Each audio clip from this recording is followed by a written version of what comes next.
UW-Eau Claire's English Fest held a poetry reading and discussion with award-winning poet Nan Cohen this week, Tuesday. Cohen began the event by reading various pieces of her own work from the 2 books of poems she has published. She says that sharing and discussing poetry allow people to connect with one another and consider pieces of writing from different perspectives. Through reading and writing, you can connect with people who are very different from you, who are dead now, or whom you'll never meet. Cohen also says that coming together to read and explore poetry gives writers the opportunity to share their work and impact others while drawing connections between their art and life experiences.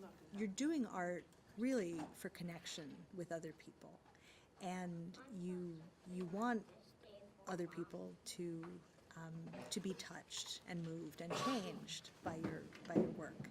So I think it feels very natural to ask people questions and to try to connect what you're going to read to their own experience. UW-Eau Claire Associate Professor of English Jan Sturm says that analyzing poetry can be an ideal way for Eau Claire students to approach their liberal arts educations.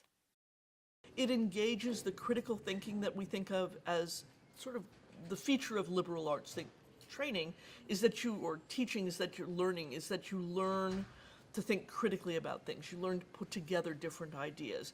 You learn to take what you've learned in math and what you learn in music and what you learn in a literature class and say, oh, these all speak to each other. So I think a poetry reading is a really ideal moment to sort of participate in that. The reading was followed by a Q&A session with Cohen, which allowed Eau Claire students and community attendees to gain valuable insight into the power of poetry as a form of creative expression.